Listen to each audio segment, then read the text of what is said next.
Thank you all. Well, I'm going to start by saying that, I'm going to move forward for a start. I'm going to start by saying that you are all worrying me with how quiet you've been today. Good afternoon, Belfast. Thank you, that's better. I knew you were there. We've got to drown out that gaggle of unwashed over there, so let's give it a good go.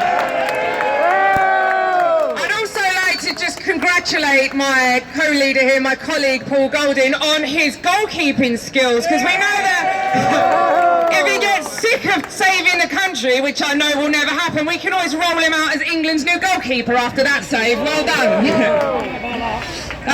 I just want to say, as ever, thank you all for such a warm welcome. Every time I come here, I just feel completely at home. You are always so welcoming. Thank you from the bottom of my heart for making me feel so welcome. And of course I will thank Jolene Bunting for arranging this, because, you know, it takes a brave woman to say, actually, I'm going to arrange a rally because I've had enough, and she's the woman that's done it. So let's give her a round of applause.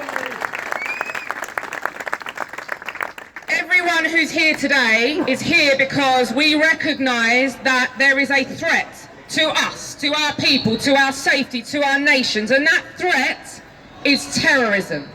Now, terrorism can take different forms, can be led by different groups, and they have the audacity to call us extremists. These people are baying for our blood, and thank God that you guys understand this. Because if it wasn't for you here today, who would be here? Who would do it? So give yourselves a round of applause for coming out. You know, I've said this many times. The biggest threat to civilization across the world is Islam, without a doubt. Just switch the news on, and it could be in London, it could be in Manchester, it could be in Germany, it could be in Brussels, it could be in Africa. We are at war with Islam. The world is at war with Islam. Jihad and Islam are one and the same. It's not a separate entity. And for those of you who have bothered to read any of the Islamic scriptures, and I know they're not pleasant, you'll know that the Quran, the Hadiths, they are riddled with instructions for every single Muslim, not just the extremists, not just ISIS. Don't listen to that nonsense. Every single Muslim is obliged to kill you and your husbands and your wives and your children. Are we getting this yet? Yes. We are in danger. Do we recognise it? Yes. There is no moderate Islam. Forget it. Anyone peddling that narrative, that gaggle over there, they want you to believe that there are extremists in Islam and that there are moderates. There are no moderates. There's no moderate version of Islam. Islam says every single one of you wonderful people here today deserves to be killed. Every single one of you. What for?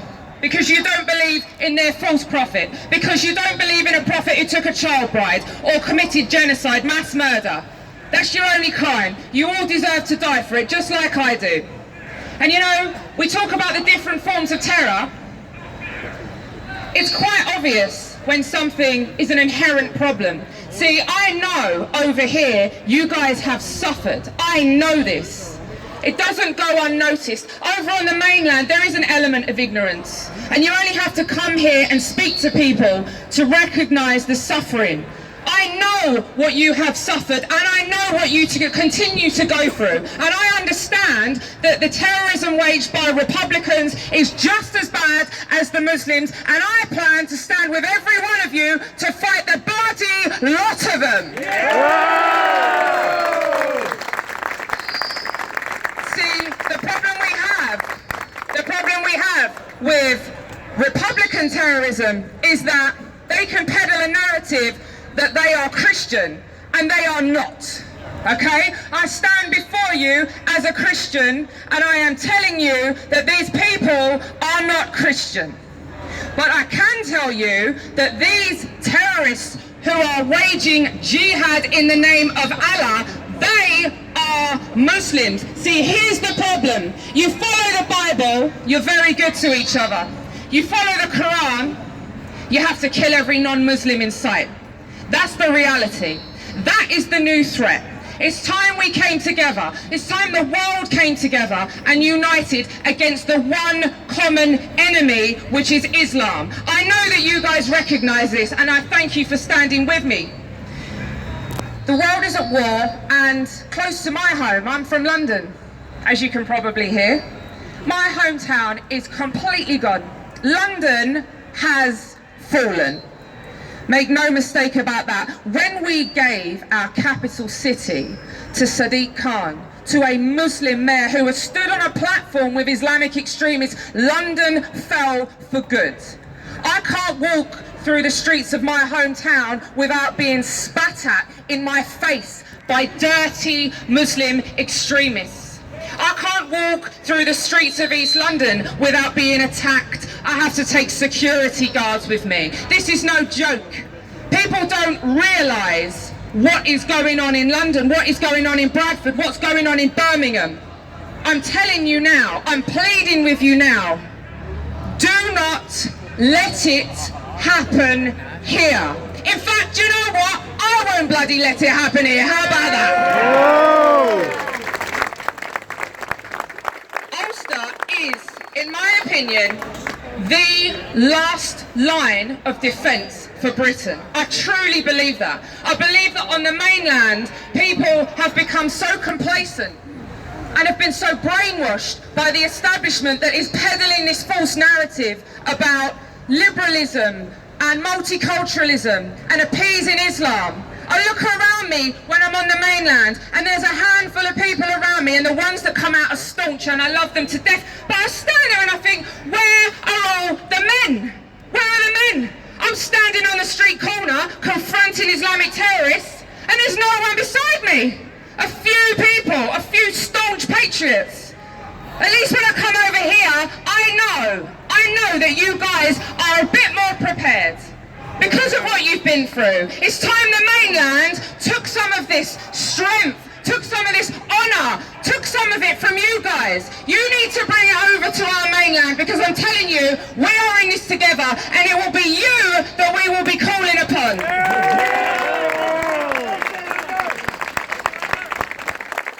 I've had so many messages sent to me recently about proposed mosques over in Northern Ireland.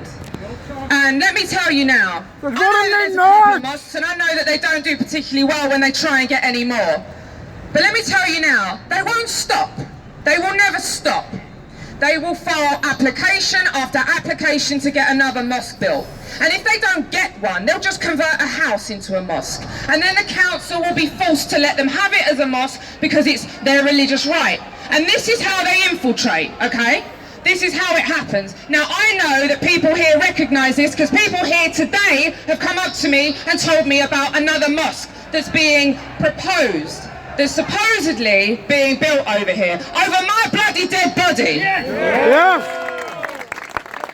Britain First will be leading the campaign against every single mosque that is proposed in Northern Ireland. I am not just saying this, I am promising you right here, right now, I myself, Britain First, will be here with you to make sure that these dens of iniquity do not cover every single street corner of this beautiful country. It's not happening.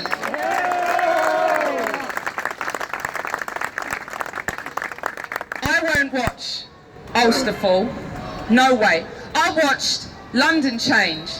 I'm only 31. I know I look older, it's a hard life. I'm only 31, and do you know what? I've seen my hometown completely fall. Completely fall. I've gone from living on council estates that have been predominantly British, indigenous people, to being a minority in my hometown and being unwelcome in my own town. And so I won't watch Ulster go the same way. So I'm pleased to announce that Britain First Northern Ireland has been registered, and I will be leading Britain First in Northern Ireland. And I will be here for every one of you. And believe me, you're going to get sick of seeing me, because I've got so much to do here. I intend to lead the movement in Northern Ireland, and I intend to take on every single corrupt politician, everyone that thinks they can sell us out. They're going to meet their match. I will make their lives a living hell. And you know the first thing I'm going to do? The first thing, at the first opportunity, you mark my words, I'm going to kick my heels off, I'm going to get up a bloody ladder, and I'm going to get our flag back at the top of that.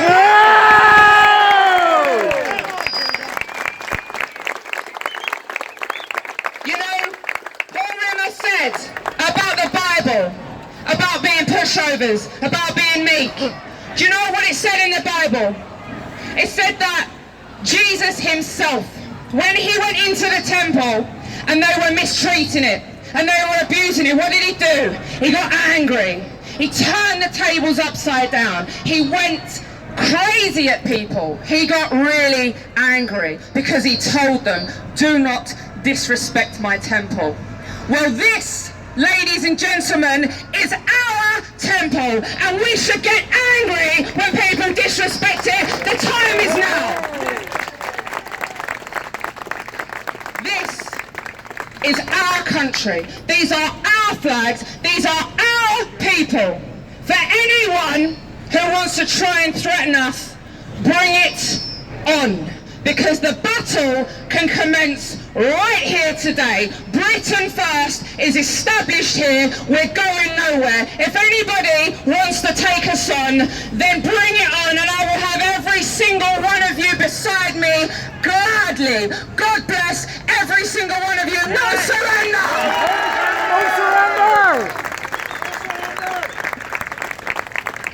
Extra clap for Jada. Jada nearly wasn't making it today because she's not well, so I want an extra clap for her because she's such a wonderful girl. And Jada, I will be holding you to what you said today.